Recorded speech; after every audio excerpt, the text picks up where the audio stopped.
Boom! We back! We are so back. Lad, do you know what this is? Do you know what this is? It's season 3. Season 3. This is season 3. You know, 3 in. We're really doing the thing, bro. We're in it now. We're podcasting, bro, to its finest. Loads more loads more butts. Loads of, you know what I mean, all that good stuff.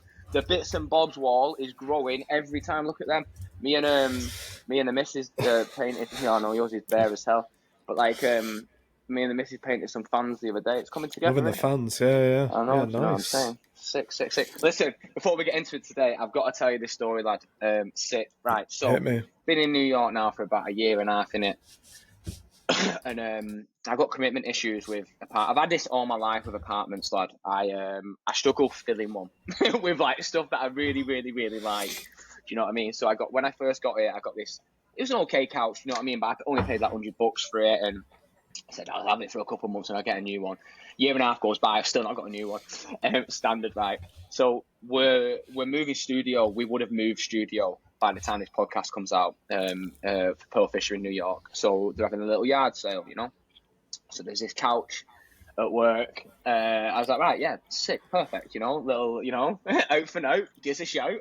They still actually did charge us for it, so is what it is. But anyway, but yeah, so anyway, me and G have gone. We've rented a U-Haul, gone down there, picked up, you know, messaged my mate and works like, lad, are you about? I need a hand taking this couch down. We got the couch down from the 5th floor on the middle of Broadway, bro, in the middle of New York. You can walk in this couch over the road. Go outside, we get a ticket. That was the first thing. We got a ticket. I ran over to the geezer. Lad, I've just moved here, bro. This is all new to me. He actually said if you post it off with this envelope, you'll be able to pass it, kind of thing, whatever. Right? So we're in the van on the way back, and obviously, you know, George is helping me. You know, George is strong. You know what I'm saying? George is pulling this fucking couch off the thing, but I see my super outside the van. I'm like, Geraldo, ayuda, por favor, you know what I mean? No Inglés, Espanol only, do you know what I'm saying? See? So I'm fucking, Geraldo, he's like, see. So I'm like, I'm carrying this fucking couch upstairs. George is in front of us. Georgia walks in front. She opens the door. She leaves the keys in the door, right? Pause. You know what I'm saying? I'm upstairs. I've got this couch with Geraldo, do you know what I mean? I fucking, our old removal days, Michael. I know what I'm doing with this. We'll get it up, yeah. And for some reason, right, I've seen the keys in the door, so I didn't bend the key as I'm taking the couch in. Took the keys out, bro. And without thinking, bro, I took the keys out, put them on the side, walked to get the couch, and the door's just gone. No. Wounded, bro. Wait, so is the sofa in the apartment at this time? No, on the outside? So the sofa is on the fucking stairs outside. It's not in the apartment. But what I did do, right? Georgia is like it's like a bumblebee. She's just, do you know what I mean? 100 mile an hour, and I am too. Do you know what I mean? So sometimes we can be like this. In them situations, we can't keep. You know what I mean? She's going that way, I'm going this way. We're push and pull. So what I did, I ran in because it's getting hot now in New York. I've whacked the windows open as soon as I come in. And I've gone back out, do you know what I mean, to get the couch, and then that's when this madness happened. So I had to open the windows. But I'm high up, me, bro. Do you know what I mean? Like, even though I'm on like the 2nd floor, like I'm still pretty high. It's high up, bro. Do you know what I'm saying? It's high enough up, you know. So we've gone outside, and I've been like, Geraldo, are you there, por favor? And he's like, you know what I mean? I'm stuck, and like, so I'm trying to make a way to, I've got my way or whatever, or picking all the little fucking Spanish words that I do know. And he's walking up and down the block. If you've ever lived in New York, right, what happens on the block, you know what happens on the block. It's like a local feel. Like everyone's out all the time, do you know what I mean? There's someone over there skipping, there's someone over there playing music, someone over there smoking a joint, do you know what I mean? 2 lads over there sat in this big car, like smoking fucking bifters. And I've gone down, so we're trying to get ladders off cars and shit to fucking get in the building so I can climb up potentially and whatever. Lads, there was no way we were getting any ladders, so I'm fucked here, me, do you know what I mean? George's on the phone to a locksmith, $150. I'm like, put that phone down. I'm not paying $150 to get into my apartment. So I'm like, right, what can I do, right? So I try climbing up the walls, right? and it's like dangling to the point where like your belly starts going a bit in it. Do you know what I mean? So I got back down, and George was like, "Nah, you're not doing it. So next minute, we've got a crowd around us at this point. Do you know what I mean? The boys are like shouting shit from the car, who are blazing joints, like fucking, you know what I mean? Geraldo's still trying to get fucking ladders off cars and that. This couple comes who live next door to us, and they're like, "What's going on?" I was like, "Oh, fucking love myself." He's like, "You can do that." He's like, "You can get up there." That's all I needed, bro. Do you know what I mean? A little bit of fucking art direction. So I jumped up, man, and I can feel George. And never mind see her. Do you know what I mean? I can feel like obviously they're panicking a little bit, but like I managed to get up one bit, get up another bit, and then like it's a tiny window, bro. And obviously, but this is basically the window I'm looking out of now. Do you know what I mean? I've got loads of shit on the shelf and stuff. I managed to like jump over, get my hands on the trasher, and then when I had my hands on my trasher, I'm confident enough that I can pull myself up. Do you know what I mean? So then my legs are just dangling. Do you know what I mean? What's the trasher? Is this like the ladders that go up? Not even, bro. Like I'm talking like it's an angled wall like this. So my apartment's here and the other apartment's here. So I Spider-Man'd it up on both sides. Yeah. Do you know what I mean? And like got myself in. And then I basically used my head to like knock all the stuff off that I needed, and then got myself in. Oh God, bro! Honestly, the feeling when I got in here, I was like, "Oh God," you know what I mean? I nearly did it again, lad. Geraldo come back up, fucking mini coach, and I did the same. He's like, "No." So yeah, eventful day, but the couch is in, and it's a lot better. Well, that's good. Do you know what the moral of that story is? Go on, bro. It's train muscle ups. Yeah, muscle up. Maybe if you weren't doing muscle ups, you wouldn't have been up there. Yeah, there's no way. Obviously, I've trained calisthenics for a good while in it, but so yeah, because I was confident enough that I could pull myself up, but it was getting there. It was just getting there. You know what I mean? It's fucking scary, bro. You know what I mean? If I'd have fell, I would have really hurt. I could have died. I wouldn't say died, but I definitely would have broke a leg or something. Broke a leg or something. Yeah, it's it must have been nice then to get in there and then get on that couch, feet up, no broken legs. I see in Georgia's hysterical. I thought he was gonna fall. You know what I mean? Like, nice chill, we're good. We're sweet. Couches in, we're good. So yeah, that was my couple of days. I've had a sick few days actually. I went to the first round hosted by Under Consideration, Armin and that on Friday. Seen Alec talk. Under construction. Under construction. Yeah, under consideration. What did I say? Under consideration. That sounds so legal. This project is under consideration. There's like it's breaking the design laws. There's like the couple communications for it in. There's like first round, brand new, under consideration, construction. Pardon me. But yeah, man, that was amazing as always. Yeah, that looked amazing. So Alex was on, wasn't it? Sorry, Alex here was on. Who else did you see? Alex Thomas Wilder from Wolf Ollins. Who else was there that morning? A couple others as well. My mind's going a bit blank. But they were the two heavy. Oh, and what's it called? Veronica from Hey Studio as well. Oh, nice. Yeah, that was cool. Nice. Really kind of interested to see how they think so graphically and with this everything's very colour, you know what I mean, colour driven and stuff in it. There's only 6 of them, all women, all in Barcelona. She's just shut the shop, and I've always been a big fan. I've always loved them. They just shut the shop, but yeah, they seem to be doing some cool stuff. They actually they presented a sick. They did rainbow sheep or something like that. Do you know like 1 in 10 sheep are gay? Did you know that? No. Mad thing, you know. So they can obviously they can't do the deed. Do you know what I'm saying? So wait, just hold up a second. I just love how like Vinny's waiting here. I don't know if you can hear this part of the conversation. but 1 in 10 sheep are gay apparently. So go on. I might be getting the stat actually quite a little bit wrong. I'm paraphrasing. But yeah, I can imagine. But go on. Yeah, and basically it was for someone's basically took them all in, and instead of I can't remember if they get killed. I don't think they get killed. Jesus Christ, that'd be a bit harsh. But yeah, someone's took them all in so they can use the wool and stuff like that to for that purpose of it, I guess, instead of the deed. The other side, because obviously. And what did they do with the wool? I make shit with it, I guess. That's pretty wild. I think I need to watch that back to understand what's going on there. I'm gonna have to do some fucking research in the background in this. I probably butchered them facts, but yeah, man.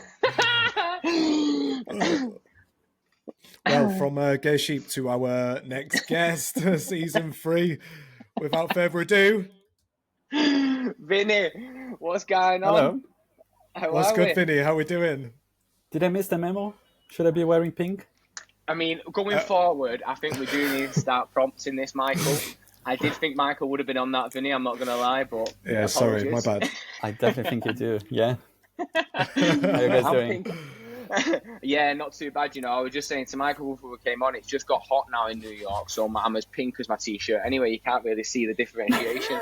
Yes, I'm starting to match as well. It's getting hot here. It's a really good day here as well, so... I know, sorry for stealing your time on this beautiful day, Vinny. All good. It's a pleasure to be here. Yeah, thank you so much, Vinny, for doing this. Welcome to the What Does Your Mum Think podcast. Thank you. Thanks for having me. Again, what Michael said, like, thanks so much for doing this on a hot Sunday. How is your Sunday? What have you been up to today? Yeah, no, it was good. We actually took the kids to a kind of mini marathon in the morning at Greenwich Park, so nice. that was fun. They are knackered now, but yeah, no, that was good. Just being outside and enjoying the weather. It's really good, isn't it? So, how long was that, Vinny? How long was the run? It was 2.6 miles. So it was not a short one for a 5-year-old and a 8-year-old. I think it would. Yeah, they were quite tired of that, but they had fun. I think that was the whole point of doing it. It's just kind of it was the first time that we were doing something like this with them. Yeah. So they had fun. So it was good. Oh, amazing! It's quite steep as well, Greenwich. Yeah, You were savage, Vinny. And that was the bit at the end, which I don't think they thought that through, because everyone was literally, I was with my youngest on my shoulders, and I was like, oh, didn't think that this was how things would end today. Oh, I love that. Oh, that's a nice distance, that for little ones. Yeah. Isn't it? What is it? That's about 5K, isn't it? It's a little bit less than 5K. It's like 4 something, but yeah. Jesus, I've been out and done that this morning. I'm on the same pace, probably. It was a really good exercise, so yeah. Nice. Oh yeah, nice. I've got one next week with my son. It's the first time as well. It's mini marathon. It's a 1.5 kilometers, and I was stressing about that a little bit. So sounds like we should be sweet. Yeah, if worst comes to worst, get him on my shoulders. Yeah, exactly. That's the beauty of it. It's lovely. It's really good to see all kind of parents and very small kids kind of just trying to, I don't know, just being outside and doing things together. And it's really fun. It was really good. Nice. Re-energizing. That's the secret right there. Do you know what I mean? I love it. Nice. So you're from Brazil originally, Vinny, right? I am from Brazil. Yeah, São Paulo. We've got to go. Have you ever trained jiu-jitsu? Yeah. Have you actually? Nice. Have you? What did you train in São Paulo, or have you ever done it in London? No, I did in São Paulo. Yeah. Oh, nice. That's the mecca for it. That, do you know what I mean? Me and Michael would love to go and train there. Oh, that's the thing. Yeah, nice. So, what was it like there? How often did you go back? I try to go every year. Nice. My wife is from Brazil as well, so we kind of met there and got married, and then we came to London. But so we all of our families are still there, so we try to go back very often whenever we can. So yeah, I try to go as much as we possibly can. Having to pay for tickets for 4 people now. Yeah, big ones. Yeah. What was life like there as a kid, and what was the design like there? Like life as a kid, it was really good. I had my whole family around me the whole time, like cousins, grandparents. So very used to kind of have a lot of family around me. We used to do quite a lot of things outside, like go to the beach and things like that. So, things that the weather over there allows you to do, which is very different Yeah. here. But no, it was great. And in terms of design, I actually didn't know anything about design until I probably was around 18, which is weird. So I as a kid, I think as a very common story with a lot of designers, I just loved drawing, and I would spend Nice. ages just drawing. And my parents, I didn't have anyone from the creative industry. So my dad was a doctor. My mom was a teacher at the time. We didn't know anyone in the kind of creative industry. And I was essentially just constantly reading comics. And there is a really famous comics there. And as a kid, I used to say that when I, as a grown up, I would my dream job would be to draw during this comic book. But I didn't know anything about design, and they also didn't know, of course. So I think what I remember having as a kid is we constantly had paper at home. We constantly Nice. had kind of markers and pens, and I think as a kind of known, not being from the industry, I think they did everything they could to almost kind of push me into. There was always some sort of kind of, oh, you can do this drawing classes. So I did quite a lot of those when I was a kid, like drawing classes, and but I just didn't know what to do with it, I guess. In my head, Brazil, in terms of design, I think it's fair to say that not right now, right? But like 20 years ago, I think we were probably behind in terms of there was not a lot of courses. There was not a lot of people necessarily talking about it. Advertising was massive in Brazil, massive. I think the creative industry in Brazil, everyone was constantly talking about advertising. So that kind of made the news there. People talked about it. There is something about Brazilian culture and humor that works really well in advertising. And I think they were always like super successful in festivals and internationally. So I used to, as a kid, I used to hear quite a lot about advertising, and I was essentially, which is weird as well, from a very young age, I was probably very conscious that I'd like to draw, but I wasn't necessarily amazing, or I don't know. I never really felt like I could build a career around just being an illustrator or like an artist. That didn't even cross my mind ever. So to me, my mind was always go to, oh, do you know what? I can either work in maybe advertising because there's some sort of relation there, or I can be an architect, which it's very different. So yeah, I didn't know about design, and actually, my first year at uni, I studied advertising. Oh, did you? Yeah. What did your parents do, or what do your parents do?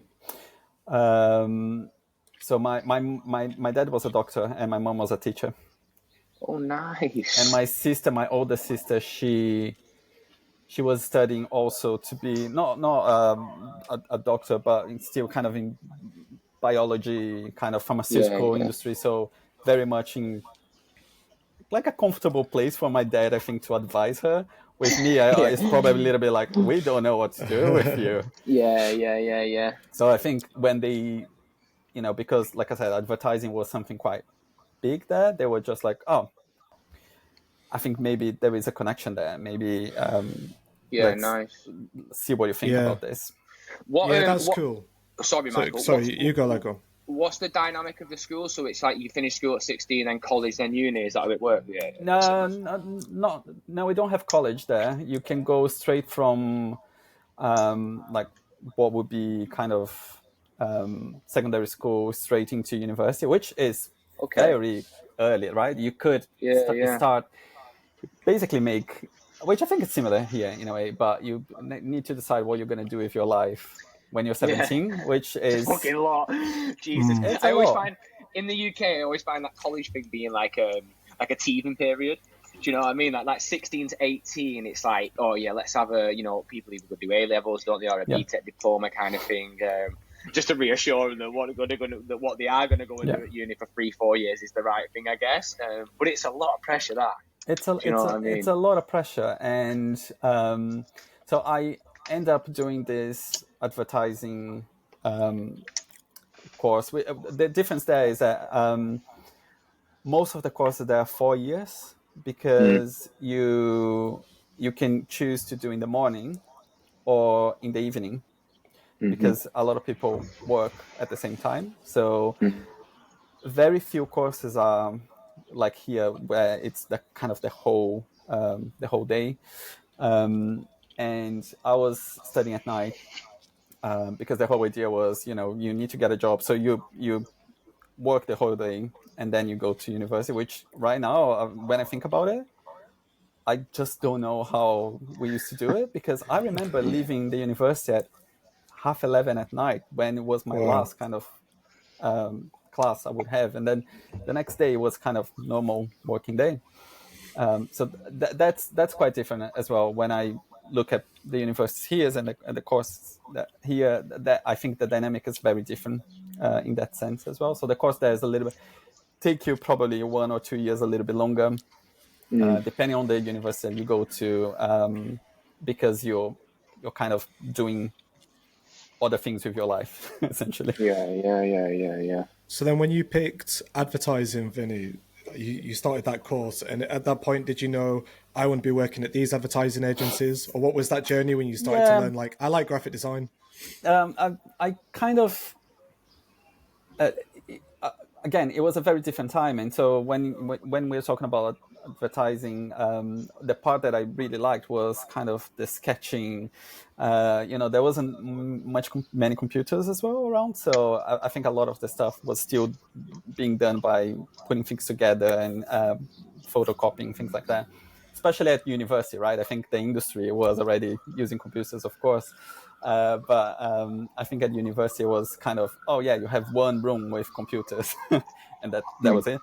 But of course, there was a long list of really famous advertising companies that I was just like, oh yeah, I want to work on this. That one should be really cool.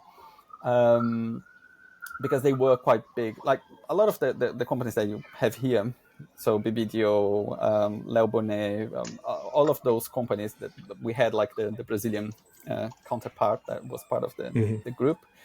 But after the whole year that I spent at uni, and I wasn't super happy with the course as well, I got a friend from that went to school with me, and he gave me a call, and he was just like, look, I'm about to start a course that I think you should look into, because I don't know, I think you're going to love him. And he started talking about the course that he was going to start to do at university, because he took a break.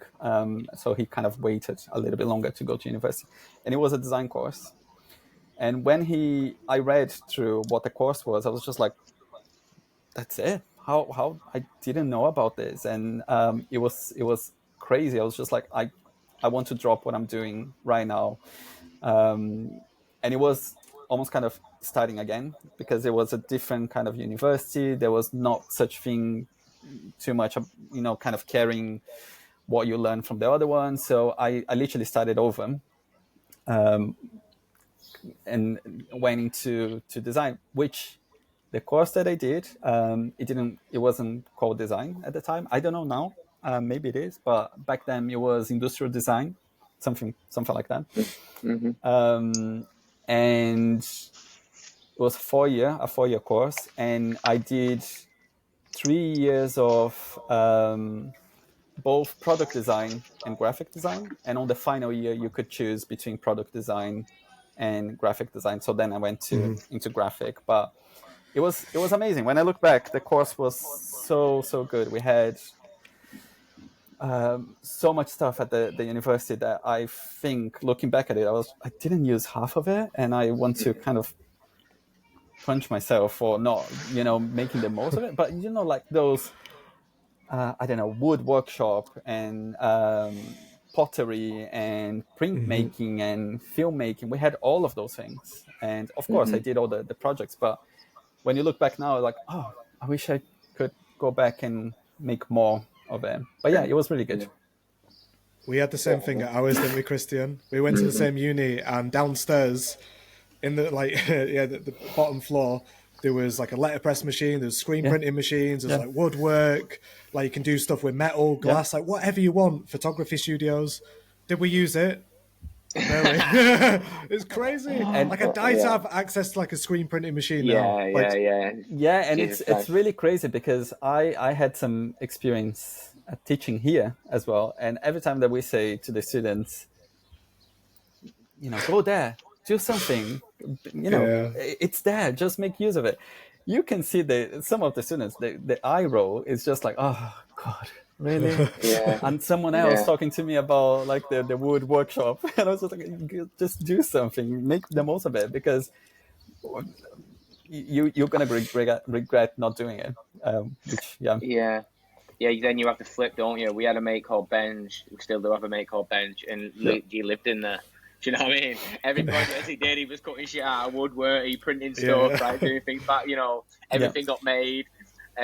So I think it's few and far between. Do you know what I mean? Someone who doesn't touch it at all, there's someone that uses it. But yeah, for sure, it's definitely. I mean, hindsight's a beautiful thing, isn't it? I wish I'd have used them all more, but yeah, if you got the access to them, I'd definitely have a play if you can. But it costs a bomb now to go to a printing workshop. I know, and that's Jesus Christ. That's the thing that I try to say to them. It's like if you leave the university, if you want to use any of this kind of workshop, you're gonna pay a fortune. So you have it here at your disposal. Go there and do something. But I think it's that thing of being super young when you are at the university, and you probably don't really realize how the value in some of the stuff that you have at your disposal. And I guess if you're looking at agencies work, I don't know, you're going to like Design Studio Koto, like everything's digital, everything's moving. It's like, what's Vinny talking about, telling me to go and cut some things out of wood? And then 10 years later, you're like, God, I wish I listened to Vinny. Do you know what? That is a very interesting thing, because it was again a common thread and a common kind of comment that I've heard when I was teaching, because I last year or 2 years ago I was teaching at University of Greenwich, and it was the very kind of first subject that a lot of the students were having, which was kind of graphic design principles or something like that. So they, first thing that they would be exposed to.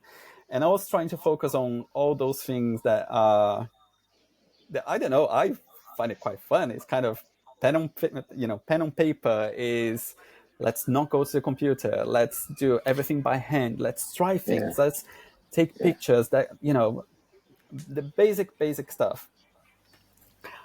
I had so many people coming to me and it's like,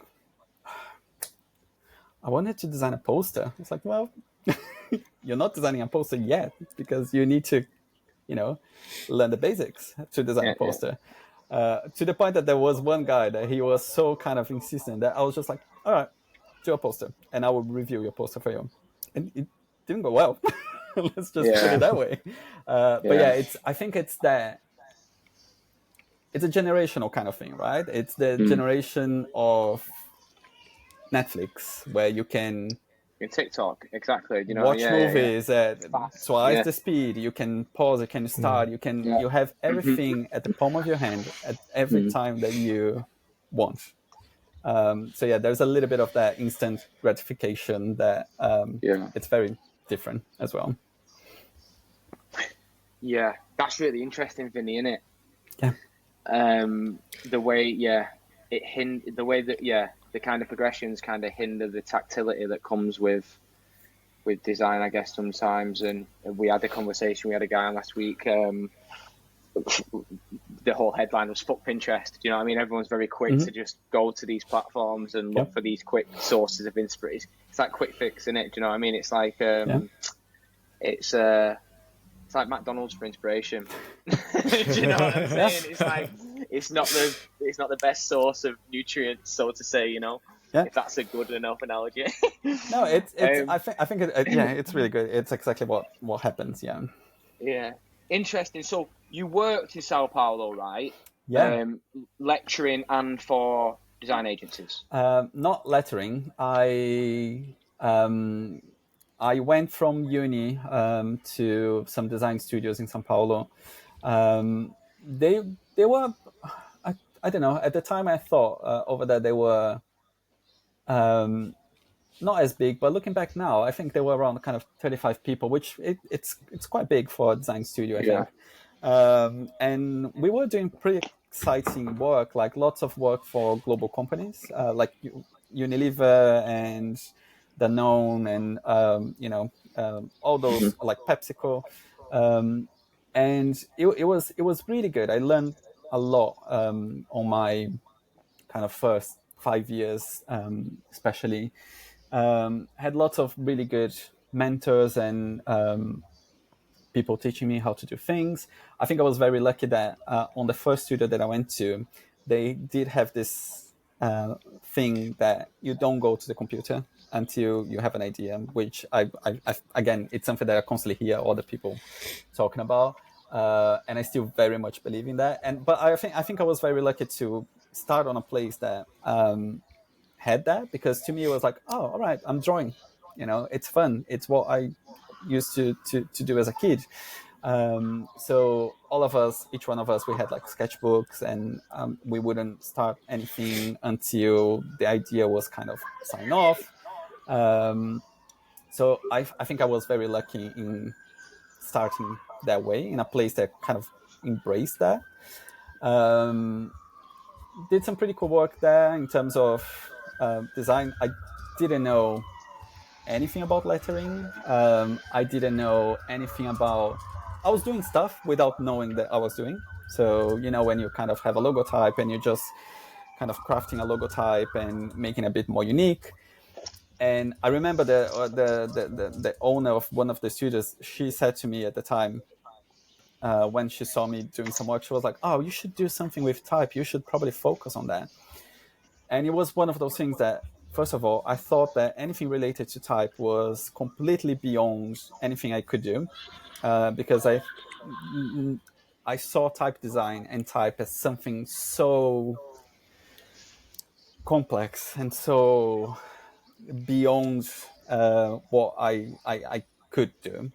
Again, there wasn't a lot of courses and conversation in Brazil around the time around type design. Now there's some amazing people doing type design there. So maybe I was doing lettering, but I didn't know lettering as a thing, as something that you could do, as you could something you could make a living of, essentially. So yeah, and then I always had this thing about I want to live abroad. I kind of had experience of traveling. I went to New York a long time ago. I don't even want to say when, but a long time ago, to do the Milton Glaser. He used to hold a summer workshop, essentially, at SVA, which was like a week-long workshop. And a lot of people that I knew at the time in Brazil and respected, they kind of went and did this kind of week-long course, and everyone was like, you can imagine, right? Kind of studying with Milton Glaser. It was just like, amazing. You need to do it. So I did that, and after I did that, I was like, oh, I really want to have an experience abroad. I want to really go to somewhere where design is it's kind of a different stage. To learn more and to just have the experience of living somewhere else. So I came to London. Nice. Yeah. Just quickly to move back a step. Not many people have got to experience that, Vinny. What was it? What was it like? What was that exactly? Was it like a week-long course? It's a week-long course, and it was absolutely insane, I have to tell you. It was very intense. It was every day of the week he would bring someone different to talk to us. So we had people like Luis Fili and Sagmeister, and to me it was just a bit crazy. all my class studying at the same time with me. I had, I don't know if you know them, but Ricky Valicenti, he's an amazing designer. I had Marion Benches. I don't know if you know her work. She did a lot of work with Stefan Segmeister as well. And it was just like an incredible experience. So every day we would have a task. We would, have some sort of presentation, and just to be in the presence of Milton Glaser was just,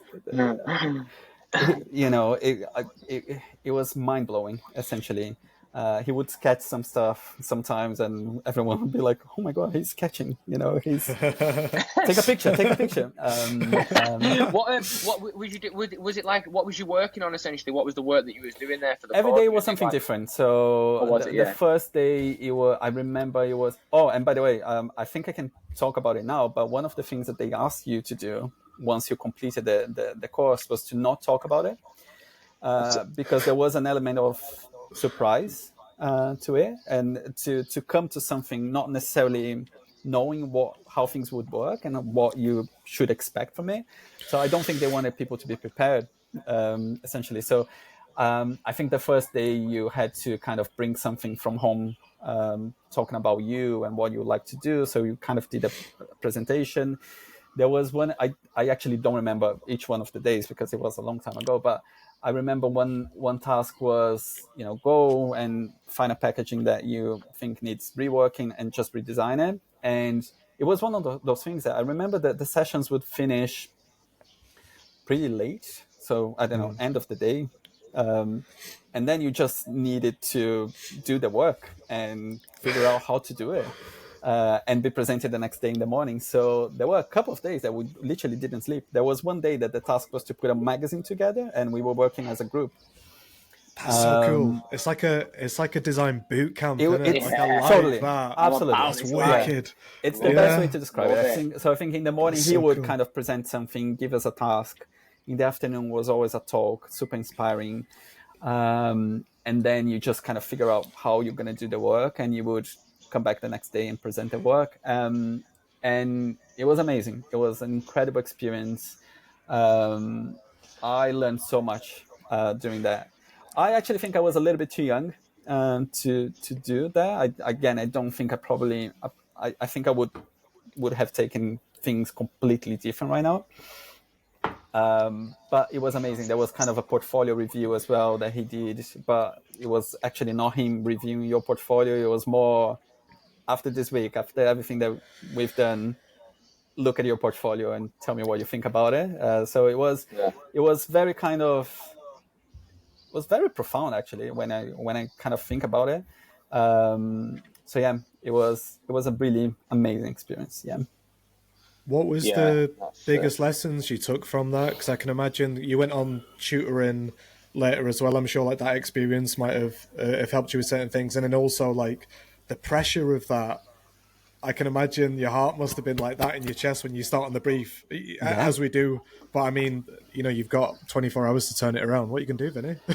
Yeah, I think one thing was just enjoy the process a little bit more. Try to enjoy it because I think we are very lucky to do what we do. It should be good. It should be happy. It should be something to be enjoyable. And I think that week was a good reminder of that. That even though we were working like crazy, and yes, it was super stressful, but it was so good at the same time. It was so you could see that it really moved people, which I think it's the other thing that I could take from that week. And there is a video from Milton Glaser that it was done by Human Curtis a long time ago. And every time that I'm questioning what I'm doing, and if I need to feel inspired, I go back to that video. And I think it's on YouTube, and it's actually not the best quality right now because I think it was before, it was a long time ago that it was done. But I still black and white. Not black and white, no, not that time. I mean, you definitely don't. You don't look at Vinny. No. When yourself being real. when I say a long time ago, it's probably not that long ago. It was probably like 30 years ago. But I still find that video so kind of touching and beautiful and poetic that every time that I need a little bit of I go back to that. Oh, amazing. If you can find that, Vinny, would Yeah, you man. would you be able to Yeah. share it with us? We'll link Yeah, us absolutely. I'll definitely share with Hopefully, Nice. for everyone listening, that's going to come up with a link on screen right now. Yeah. Somewhere on here. If I find it. Yeah. Yeah, nice. Oh, that's sick, Vinny. Nice. That Yeah. set you up as well. And I think the hustle, where me and Michael are like, yeah. I'm all about that life. I think we need more of that. Yeah. Little boot camps.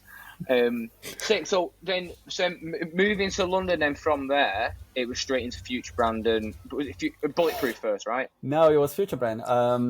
You had it right. Yeah, when I came to London, it was a bit of a. We didn't know what we were gonna do.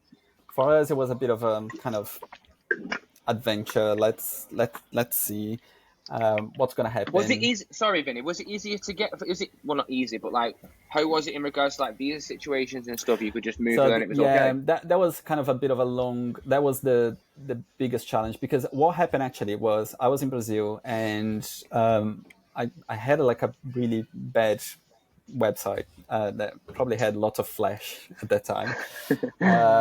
And I actually got a job offer from Lender in Cincinnati. And to me, that was a bit of a, I really want to do this, but how does it work for me to go there? And I didn't even know where Cincinnati was, to be totally honest.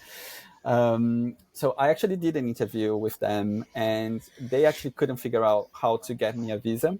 Of course, United States, very hard to do that. Yeah. So the human resource from Lando Cincinnati said to me, I think you should look into UK, because they have a points tier system that if you have the right qualifications, you can get that visa. So that's what I did. I spent almost like 2 years trying to get a visa based on like a point system that I don't think it exists anymore. But you had to prove that you had qualifications. You had to prove that you were able to communicate in English. You had to prove that you had enough funds, that you're not gonna come here just for benefits or anything like that. So that's how we kind of did. And my wife, she, even though she was born in Brazil, she has Italian passport as well. So she, at the time, Brexit wasn't a thing.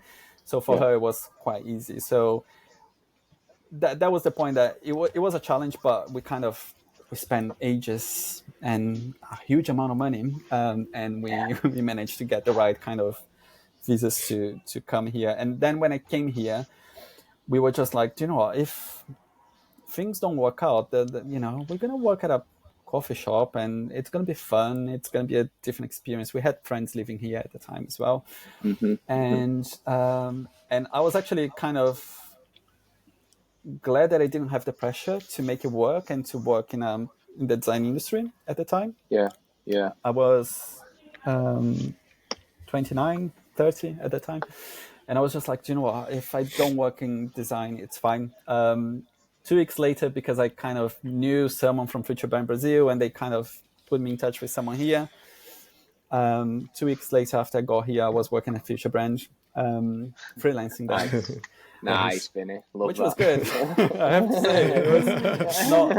I wasn't expecting it, and it was really good, and it was really, really challenging as well for me, because I think FutureBrand, it's big in comparison to what I was used to, and you would have all these people with some really big titles that I had no idea what they were doing. This CFO, the CMO, the VP of this, and I would see all those people. It's something that I wasn't used to, because in Brazil we were just kind of small. So I stayed at FutureBrand for probably 3 months, and then a friend of mine was like, "Oh, I think you should. I know this studio that they're looking for someone, and I think you would be a good fit. You should talk to them," which was Bulletproof. Nice. So yeah, I went to Bulletproof. It was a very different time for Bulletproof at the time. It was just London. They didn't have all the other offices. It was probably around 40 of us. But it was amazing. It was kind of from the get-go. It was a really good fit. I was super excited about everything that they told me. Luckily, they worked in a pretty similar way that I was used to in Brazil. The whole idea of getting an idea first, sketching. They were all about that as well. So I felt a lot more comfortable, in doing that. Even though, of course, you have all the challenges of, it's not your language, it's not your culture, it's, people eat cold sandwiches and crisps for lunch. So all those things, I was just like, okay, all right, let's try to, and it is very hard. It doesn't matter how nice people are and how welcoming they are. For sure, yeah. And for example, I probably studied English for a big chunk of my life in Brazil. And you're just like, oh yeah, I'm fluent in English. And you come here, you're just like, oh, yeah, I literally don't know how to speak. Yeah, I think that's us, Vinny, not you. I think it all the bloody different accents, all the different ways of saying things. Apple, me, Christian, slow down. So sorry, bro. Like even Apple with the new transcribe or whatever transcripts on the with the voice notes. Do you know what I mean? It doesn't even do mine. Do you know what I mean? Like, it still mashes mine up, and it's got really bloody good at it. Do you know what I mean? And especially out in New York now, I'll be speaking English and still no one understands me. So I don't think it's you, Vinny. I think it's us. No, I think it's that thing of kind of that you when you do like an English course, you learn how to learn a little grammar. You don't learn how to have a quick chat in the kitchen about something mundane. It's So I have been here for more than 10 years. I still struggle with it because I do think that I'm a slightly different person when I'm speaking English than when I'm speaking Portuguese, because it's different. It's different how your brain works and how you.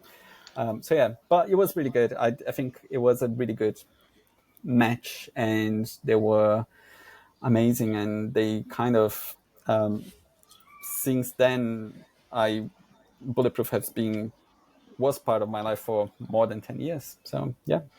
With that, I think this is a good time, Michael, to pull up the work and talk through the work, and we can prompt the rest as we go through.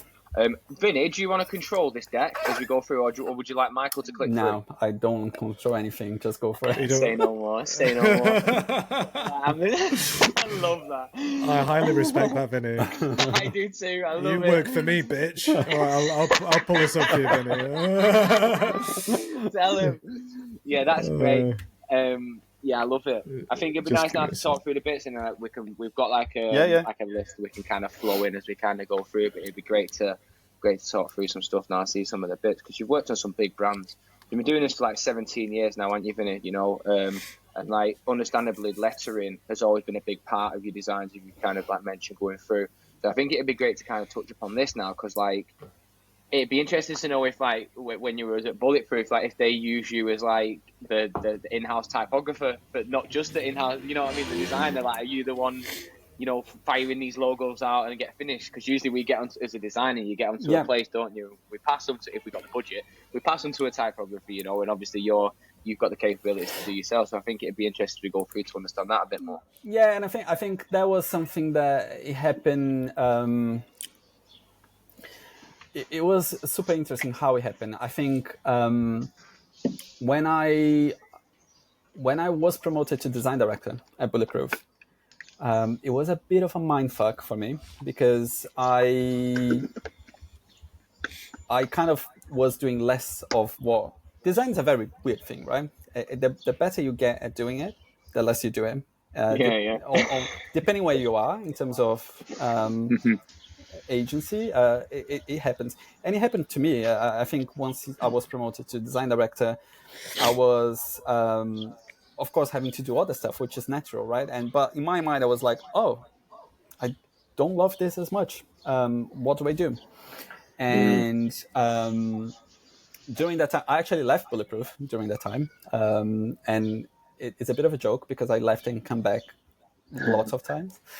And I left a little bit without a plan. And I was just like, I'm not necessarily enjoying this. I'm going to freelance for a bit to see what happens. During that time, what I started doing was to pay attention a little bit. I went back to Milton Glaser, and I started paying attention to people like him, to people like Louise Philly, to people like Herb Dobaling, like Doyle Young. And it was a time where people like Jessica Hish was coming to the scene. It was a time where John Continue was kind of popping on the scene. And they were all doing lettering, which was essentially drawing letters, right? And I was like, oh, I like this because I think it combines a lot of the love that I had as a kid for drawing, but it's not necessarily artistic. It's not necessarily to be an illustrator. Is to do something related to design. So to me, it was kind of a perfect match. And I started practicing and I started doing stuff on my own. I would, before going to work, I would spend 20 minutes or how long I had before going to the studio, and I would just sit down and sketch stuff and draw stuff. And that became a really good habit for me as well. And I was really into it. And I started doing things on my own time. And I posted something on Instagram once, and my creative director, Nick, at Bulletproof, at the time, he was just, he commented below it, and he was like, this looks great, let's put on a pack, as a bit of a joke. But to me, it was so kind of, oh, maybe there's something here, maybe there's something interesting. And I think they saw that I was really into lettering. Maybe I was doing something good, or that they saw the potential. So they always kind of pushed me to do it whenever there was an opportunity. They were always like, yeah, ask Vini. Vini can do it. And so I think it was really good to be there, because I think they really saw the potential. There was always the thing of, we cannot lose Vini as a creative director, but he's doing some interesting stuff in lettering, so let's try to combine it. So I think a lot of the projects that I sent you, like Toblerone, the projects that I was the creative director, especially, of course, because then I was like, well, I'm the creative director, so I want to do this logo, and I would try to do it. And it was usually kind of after hours. It was something kind of additional to all the other work that I was doing, but they were always very kind of much, do it. If you believe in it, we believe in it. We want you to be happy. We can see the passion. Go and do it. So I think it's kind of shows in the work. I think on some of the work that I shared with you, I think that was a kind of the bit of the context and the background behind it. Nice, that's great to know, Vinny. Nice. Right, let's get into it. Let's do it, Michael. Pull it up. Yeah, I guess part of the beauty of that is that you're so attached to those projects emotionally. Yeah. That it probably makes sense, right? Yeah, exactly. So Toblerone was a really big project that we did there.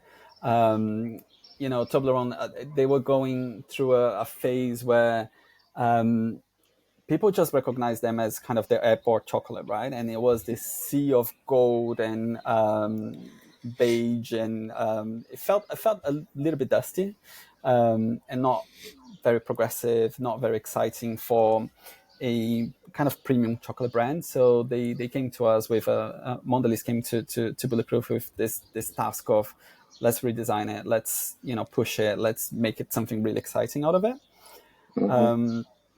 And we actually went back and we tried to be inspired by the founder, and the all the ideas that he had.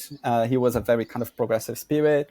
Just the idea of doing a triangle shaped chocolate with nougat and almond. It was so different, so unexpected that we went back to the archive. We went back to the kind of initial mindset, and the whole idea that he had was, just be more triangle, be different, be yourself, and have some quirks, have the edges, and I think that's the whole work around Toblerone was based on that idea of be more triangle. So in a sea of squares, be the triangle, which kind of resonated really well, and we expanded to the whole kind of brand world, and I think it's fair to say that the brand became a lot more exciting after that as well. And here, kind of the a little bit of the lettering part. I'm a big believer of going back to the archive, because especially with this big, massive, iconic brands. I think sometimes when they lost themselves, the best thing to do is to go back and to see the foundations, or how the brand was created, and what was the kind of the special spark at the beginning. And how, if for any reason that spark was lost, how can we bring it back? And we went back to the archive of Toblerone, and we saw, for example, on the logo that it was actually very quirky at the beginning. The counters of the O dislocated. It was super like a very heavy base. It was super quirky, but with the time, we just felt that all those quirks and all those things that make the logo type especially quite special and unique, they were lost. It was almost like they were trying to fit into something that was a little bit cleaner, maybe a bit more legible, and we're like, no, if you look at a chocolate, there is a really chunky base, super heavy, so it makes sense to have a letter that has a chunky base. If we are talking about big triangles and owning your quirks and owning your edges, that needs to come through the type as well. So that was the whole work that we did for Toblerone, especially in terms of lettering. It was kind of going back to the archive and seeing what was really special that they had, and trying to do that in a progressive way. It's so unique and quirky, that typeface, isn't it? And without it, it's like you probably start going to like getting triangles in the logo and stuff, and this just feels like rich in heritage, doesn't it? And it's magical. And that's one of the things that we didn't want to do. Is we always say this: it shouldn't be this complete brand redesign. Should not be death by triangle. So it's very easy with Toblerone to go through something that, let's make everything triangle, and we're just like, no, that's not the answer. But everything, like the Toblerone on the top right, for example, everything first sketched, done by hand, inspired by some of the things that we saw in the archive, but really trying to do things in a way that elevates what they had before as well, and in a way that it's kind of respectful, but also moves the brand forward, right? So it's not kind of just being stuck in the past, but doing something that move the brand forward as well. Yeah, nice.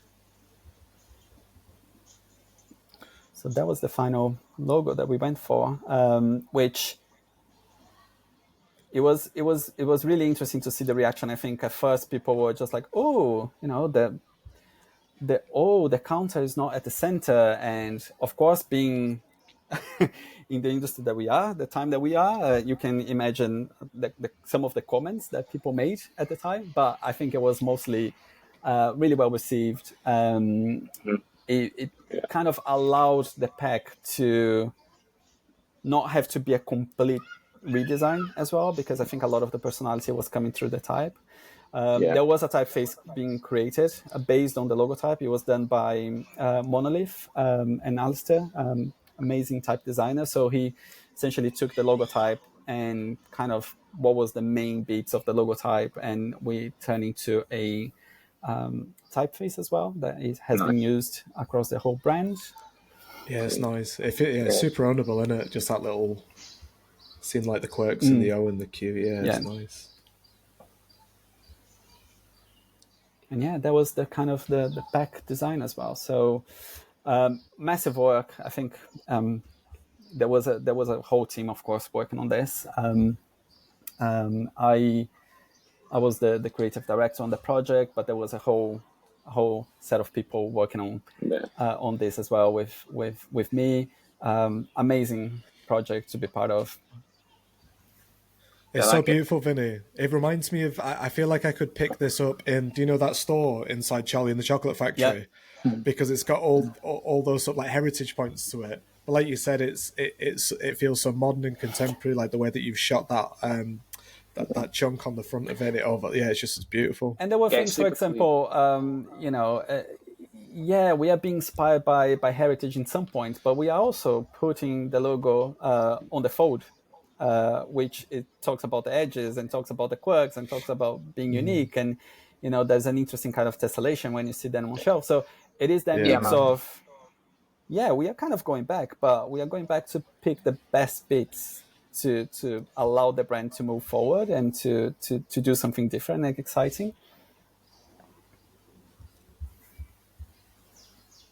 So yeah, that was kind of a bit of the word that we built for Toblerone, like limited editions. They have been doing some really cool, amazing stuff, and really pushing the brand. And I think it was the redesign that almost kind of allowed them to do that and to behave in a completely different way than what they were doing before. How was it recrafting the discoverable moment in the mountain? That's my question. My next question. That was actually pretty daunting, I would say, because it's something that a lot of people, some people know about, some people don't know about, but they feel very strongly about it and they feel very passionate about it. So when you're touching something like that, I think there was probably more pressure on that than was on the logotype in terms of, we need to make it work, right? We need to make sure that it still has that beauty and that discoverable elements. It's still there, but let's do it in a way that it kind of works with the rest. So that was a bit of a kind of different hands doing that work as well. There was an illustrator that helped us. Some of the designers were doing kind of tweaks and crafting. I was kind of crafting things a little bit as well. So it was a kind of a group effort on that one, just to make sure that we were. But yeah, we did lots and lots of versions of that. You can imagine different positions, and the bear is slightly different. The mountain is slightly different. So there were like lots of versions of that. But I think in the end, we kind of got to a very good interpretation of them. Yeah, so nice. Yeah, lovely. These packs are nice as well. Were they rendered internally? Yeah. The photography was done internally. The renders was done internally. So, so I think that was the really good thing as well about the way that we approached the work. A lot of people were super passionate about it because it was kind of all internal. There was very little that it was the typeface design was done externally, but we kind of tried to, put the same, make sure that the same passion was there for everything that was done externally as well. Yeah, nice, Vinny. Then we had Johnny Walker. Johnny Walker was another kind of big one for me. It was happening around the same time as Toblerone. So I was also the creative director for Johnny Walker as a whole. So not just blue. You can imagine all the different colors, all the different labels of Johnny Walker. So it was massive. My life was Johnny Walker for a big chunk of time. But a big focus was Johnny Walker Blue Label.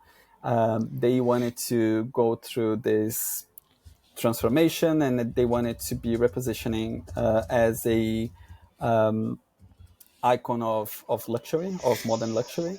And for us to do that, we had to really move the brand and not only change how the brand looked, but how the brand was behaving in terms of experience, in terms of how the brand moves and all those things. So it wasn't just creating the visual brand word for Johnny Walker Blue. It was changing completely how the brand was behaving, so it could elevate itself, and by doing that, creating this whole halo effect across the whole Johnny Walker brand. Massive challenge, but it was a massive pleasure as well to be part of something like this with the team that was working with me on this, which super talented people. So yeah, it was a big one as well that kind of challenged me as well to go in different areas in terms of, experience, motion, 3D, spatial, and working with all those expertises as well was super rich. So yeah, really good, exciting project there. It's really big in China, isn't it? I think the Blue Label. Very Is it big. Blue Label? Yeah. Yeah. So the way that they work, I think they kind of identify each market is probably in a slightly different level of maturity in terms of the brand and whiskey. So some of them, I think, especially China, US, Blue Label is definitely kind of the focus for them. I think for countries like Latin America, it was slightly different. Probably have changed now, but yeah, it's quite big there. And for Blue Label, this was again really interesting in terms of lettering, because it wasn't necessarily a complete overhaul of the Blue Label logotype, but it was, we wanted to use the logo in a more interesting ways, in bigger formats, and give a little bit of life to it. So it needed to be recrafted, right? I think sometimes with the time, lots of different hands working on the same brand, and different companies and different, repro agencies. Sometimes some of the beauty of the logotype gets lost, and we kind of noticed that. So we didn't want to change it completely. We really believed in keeping the personality of the Blue Label type. It was during the time that all the fashion houses were going for something really simple and really stripped back, and we were just like, no, you shouldn't do that. You are gonna lose your personality, your character. So let's keep the character, but let's just recraft it. Let's just kind of, make sure that is good for us in terms of big sizes and all those things. I actually had the chance to work on this one with the original designer that created Blue Label, Jerry Barley, and he amazing. Like, everything by hand. He was the designer who did the Guinness logotype as well. He drew the harp. He does everything by hand. So it was a bit of a working with him. I did a sketch, he did a sketch, combined both of them, then working into a vector version of it. So it was, again, amazing experience that the logotype was turned into a typeface by Monotype as well after that. So yeah, really kind of interesting and special to see something like a Blue Label logotype there. Sometimes I'm a little bit like, oh, I still get very excited to go to the supermarket and any store after all these years and look at it and say, there's a little bit of me on that thing there. So yeah. It's nice that this sort of like black letter style as well. How do you find that? Like, doing lettering and typography, a lot of your stuff is like lots of beautiful flourishes. What's it like doing something like this? Which, I mean, you can see that coming through, can't you? But doing something like black letter. Look, one of the things that I've done was I did some kind of a little bit kind of random courses in lettering. I did calligraphy. I did quite a lot of calligraphy, not nice. because I wanted to become a calligrapher, because again, I think it's so challenging. You need to practice so much to be a calligrapher. You need that real special talent and mindset, I would say.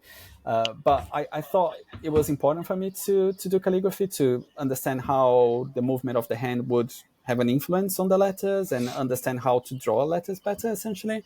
I did sign painting courses, again, to just try to learn a little bit of how the hand would influence the letter. So I think, yeah, it's probably not a style that I can sit down and design quickly, but I think because of those learnings, I can look at it and I can see, oh, the pen or the pencil would work like this. So here it should be thick, there should be thinner.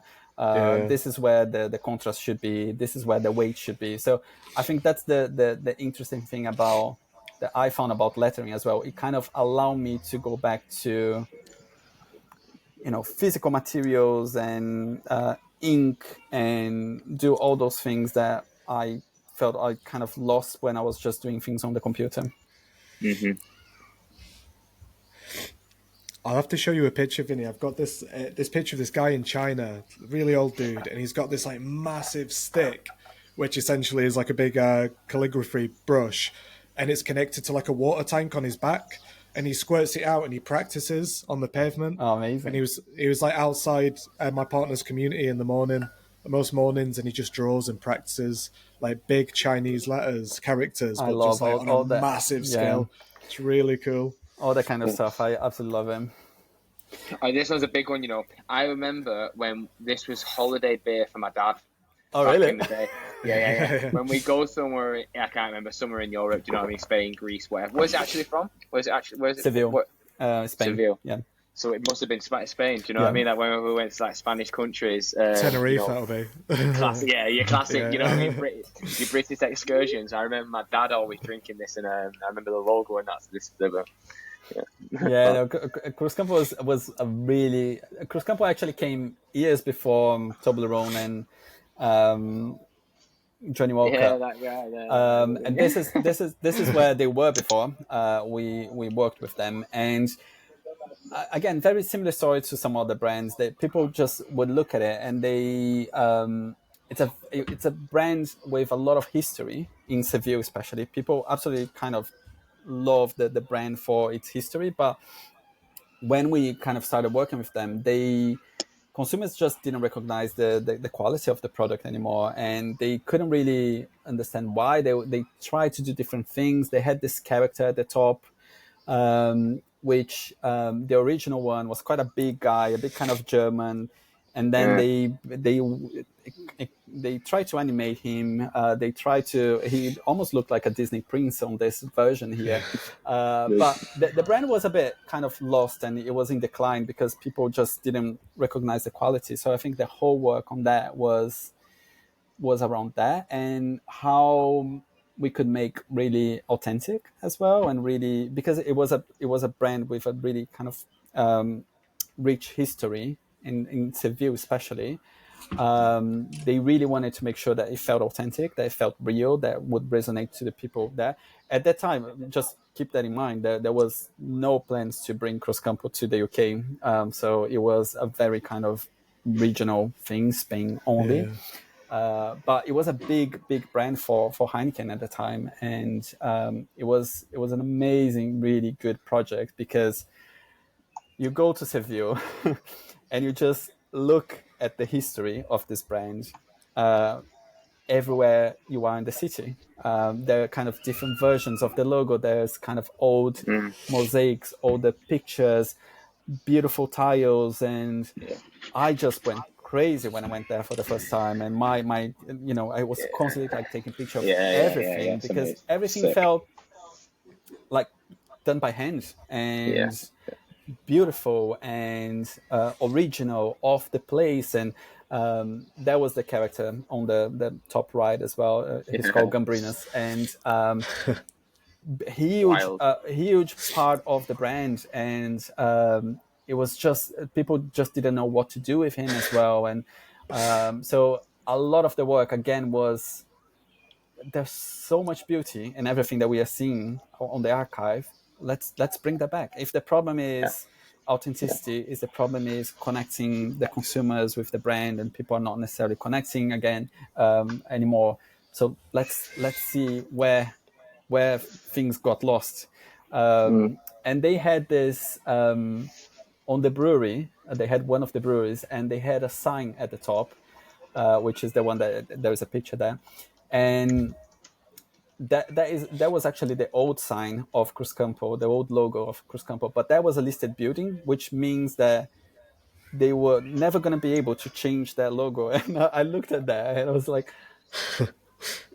that's your answer, you know. Yeah, man. That's Fucking hell, that's good. Yeah. that is Say no more. absolutely beautiful. That has, again, there's I love type and logo type, very much similar to Toblerone. That there are some imperfections, right? Not necessarily imperfections, but there's quirks, there's character, and there kind of, I think that's what make it human, because I think, you know, we are in this constant debate with AI and blah, blah, blah. I still think that those beautiful mistakes is what makes some of the design pieces human. And I just love that. And the new logotype for Cruzcampo was heavily based on a collection of all different things that we were seeing in terms of old versions. The sign that was on the top is it's not just picking that and vectorizing it, but it's looking at it and being able to interpret what exactly makes it unique and what makes it interesting, and just putting to what we are doing. So again, lots of sketches, lots of things done by hand. It's really cool, Vinny, like you're saying, just from what was on the page before, like seeing like the sketches here take inspiration from, if it'll let me go back, like literally just lifting from bits like this. Like, they're the things that I'm looking at on this page where I'm like, oh, that's a nice little quirk. I wonder what bit, and it's like bang. And that's the difference between going to Pinterest and just going outside and looking around, because you're not going to get these quirks. You're not going to get something that's so authentic for a briefing like this that required that. The thing that unlocked it was actually going to the place, taking pictures of things that we saw on the floor, colors on the wall, all those beautiful illustrations, the tiles, and that is what kind of informed us.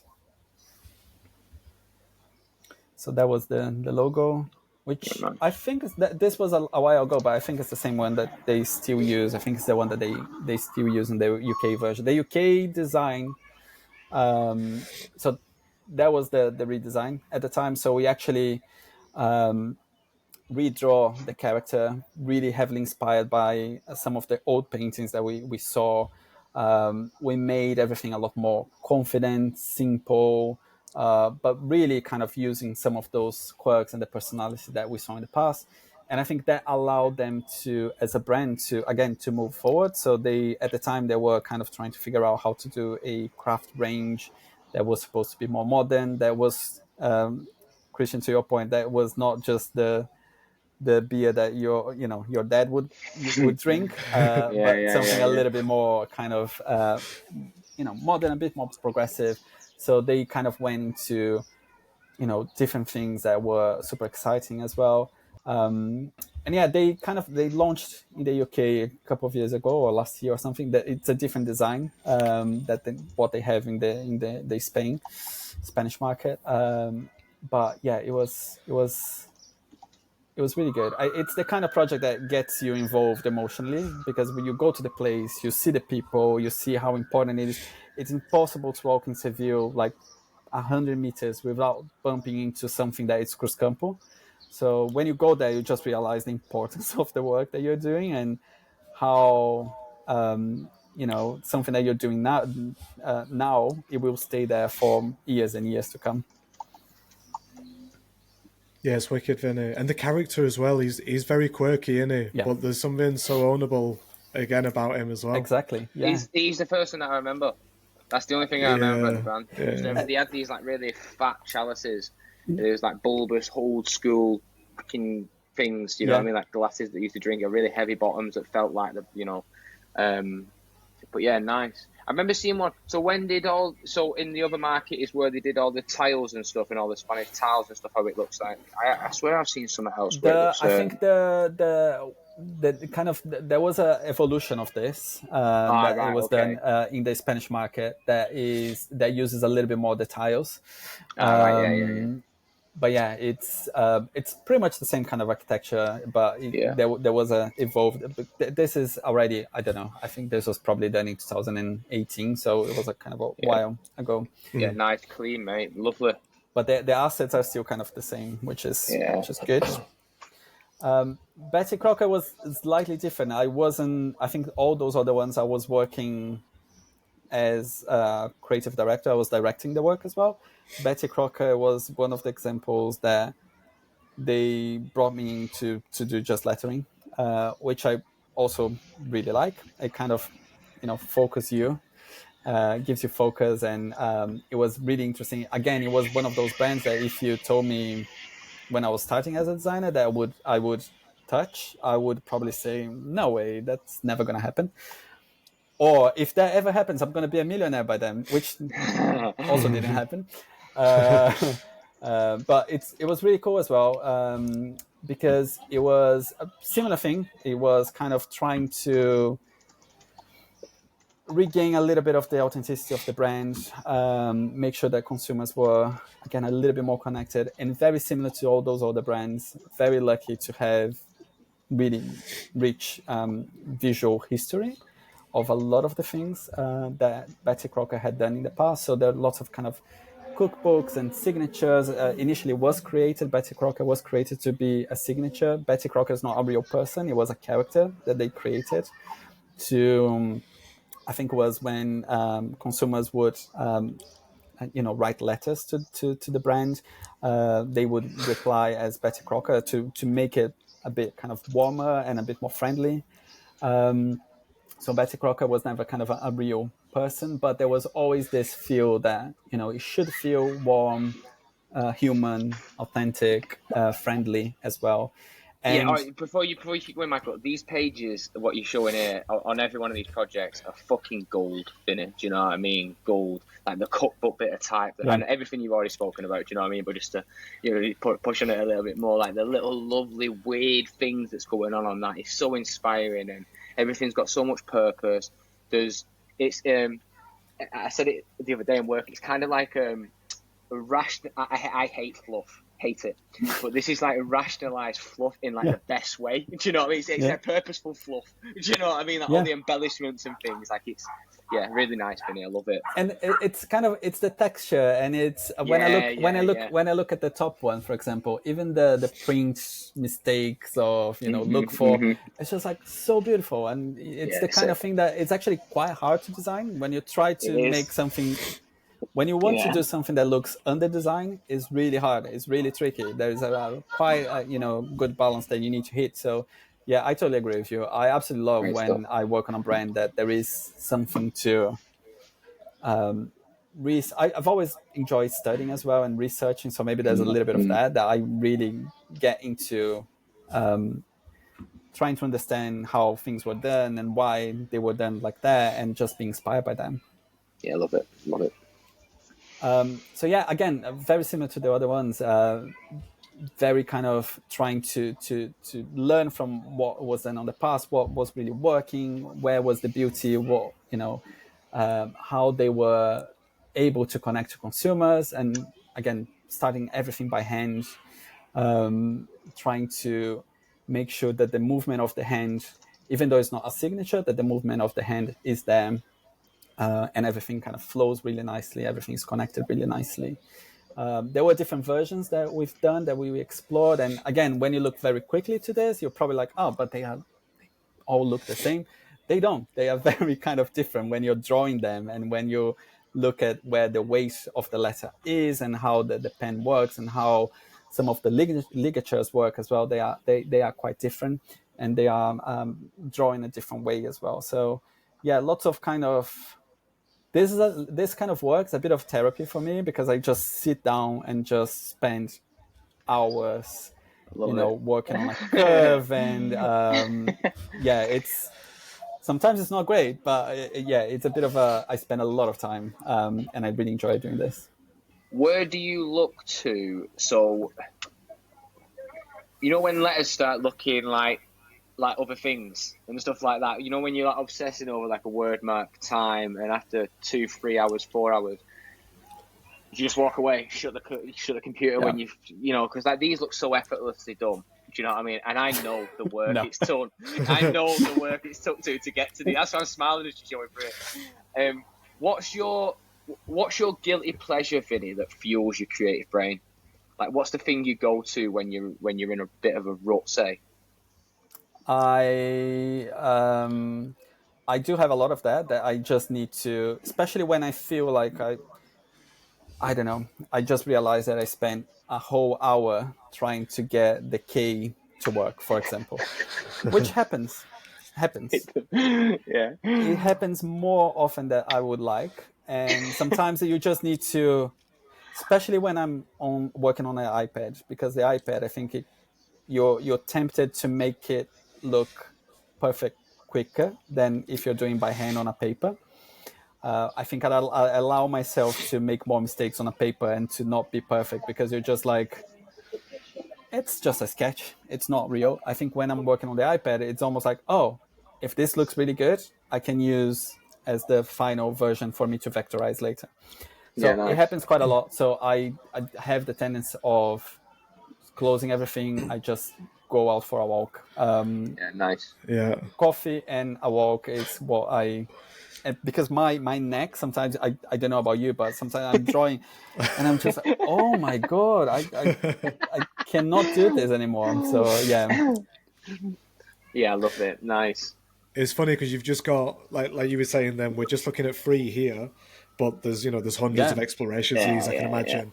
And our tutor always used to say to us, like, "Oh, you've had a battle with that." It's like, just looking at these free, I can see the things that you're like, oh, well, if I flick this out here and I flick this down here, there's a really nice balance in it. But then if I have these bits where they cut off, it feels like it's a little bit more handwritten, and then obviously you're getting this. Well, we'll get to that in a minute. I can imagine on the next page, but that's a really nice carry through from the references as well. Yeah. The flicks are always something that I'm just like.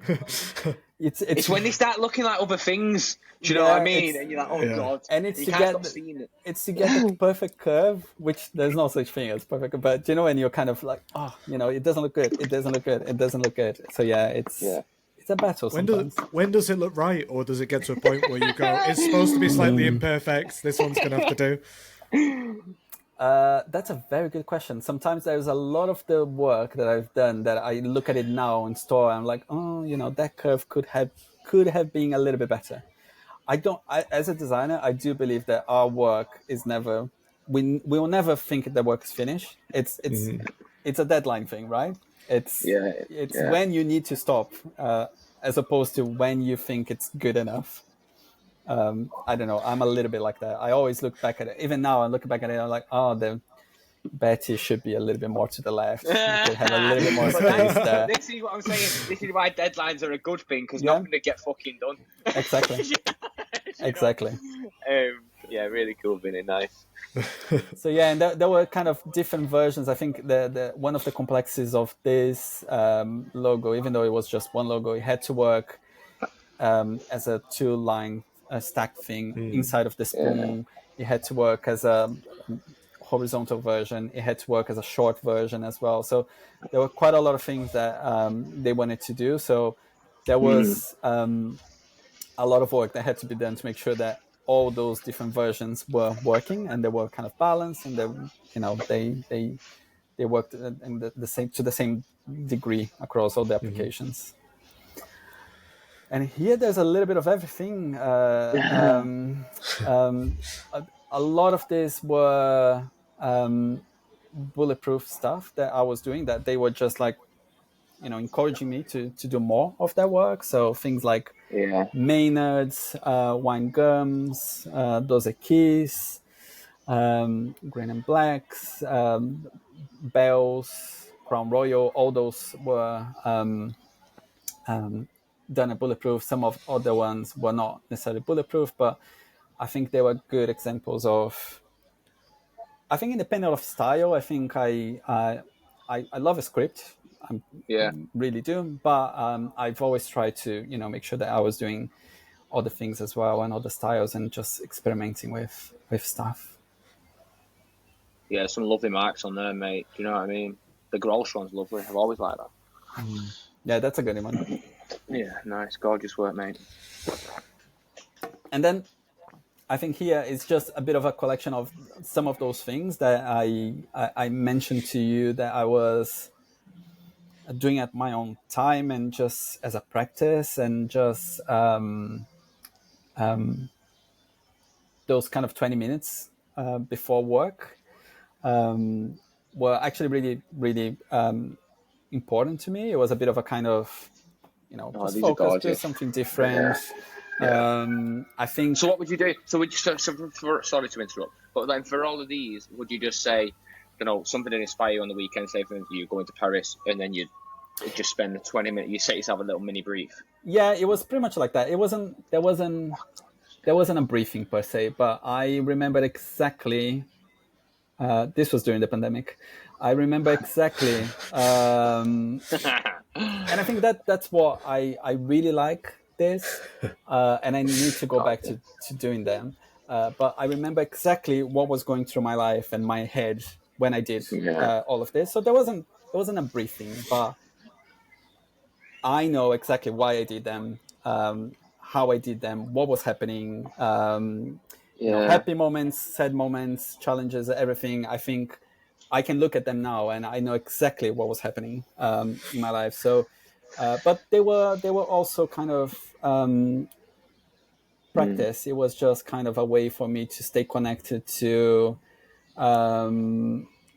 what I liked to do when I was a kid, which was drawing. And I think these are essentially that. It's not kind of a big design briefing; it's drawing.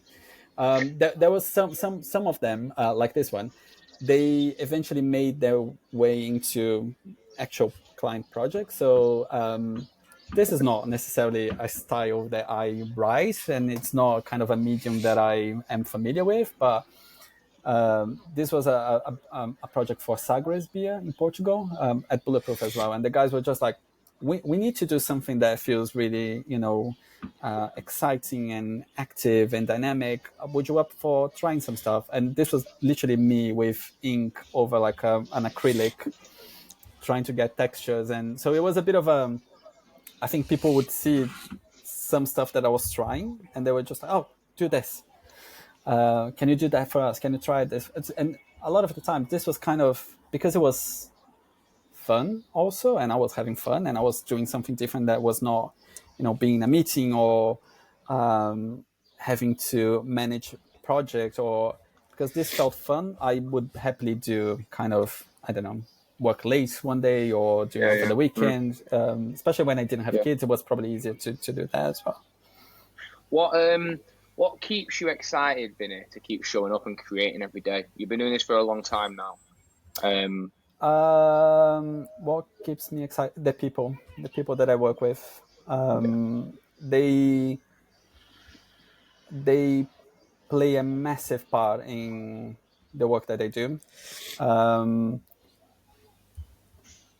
I think what keeps me exciting as well is to work with people and to be able to nurture them and to learn from them as well. So I'm a big kind of believer in mentoring.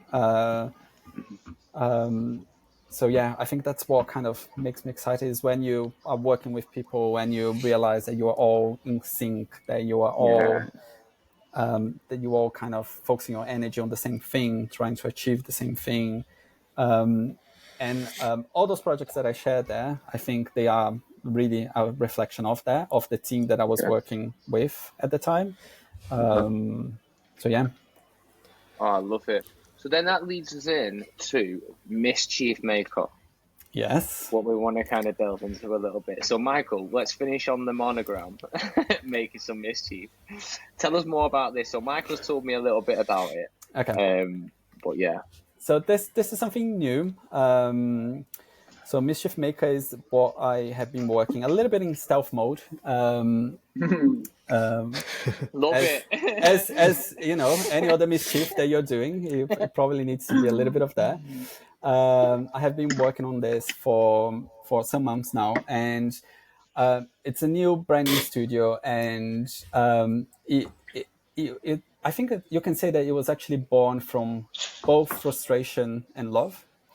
I think frustration probably with the big agency model, where, like I said before, the better you get as a designer, the probably less you're going to do it.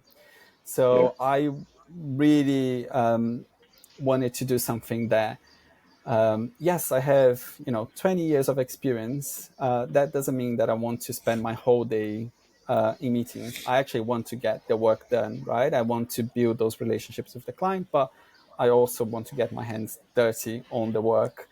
So that kind of was born from that, from the idea of a model where I can, and the whole team can, we do have a lot of expertise, but we want to do the work, right? So there is that, and love. And when I say from frustration and love, I think love is from love of doing design and to work on those big ideas. So the whole idea behind Mischief Maker as a name as well is that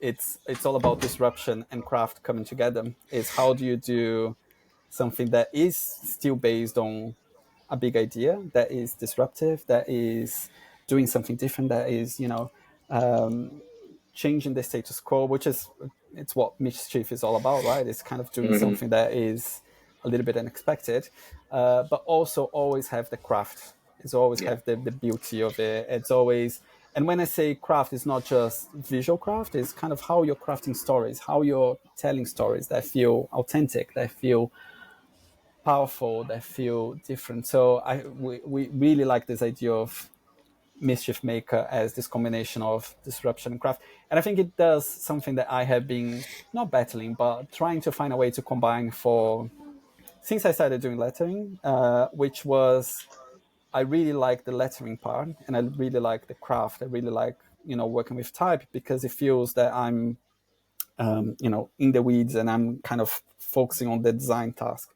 But I also love directing. I also love big ideas. I also love working with a big team of people with me, and I get energized from that group work as well, in having a team with me. So I think it was a way to combine both of those things into an agency that wants to do something different.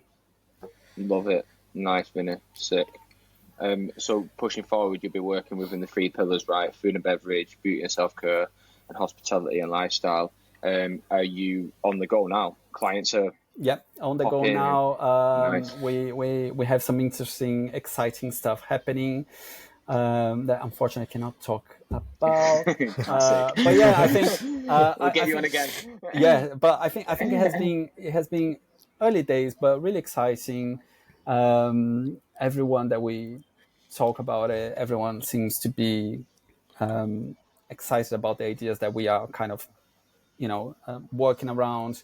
I think there is something really interesting about smaller independent studios as well that are that have something really interesting to say, and they are. I think we want to do something different. We want to.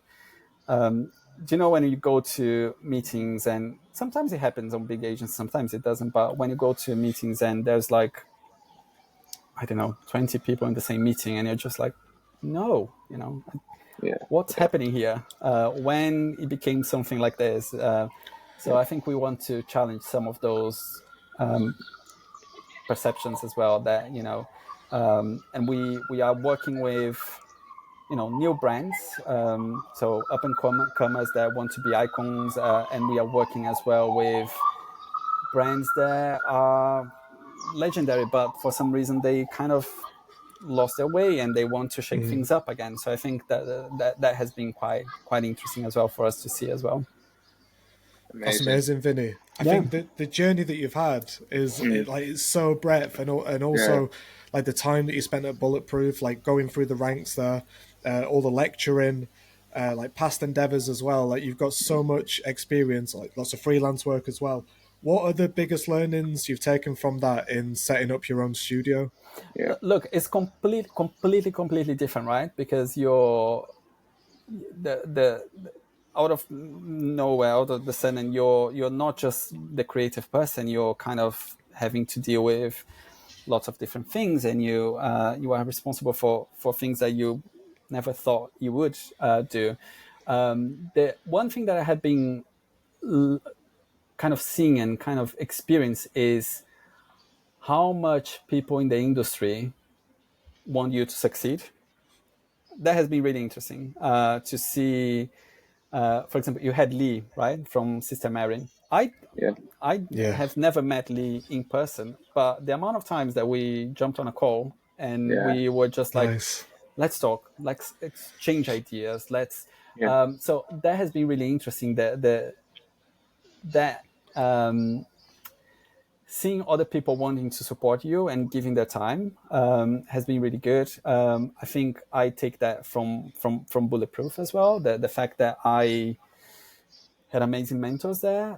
Some of the people that are still my mentors, and I think there's a little bit of that. I think I don't know if you guys know, but I do some work with the Arena as well, and the Arena is they are this kind of creative community. They are kind of a mentorship platform as well,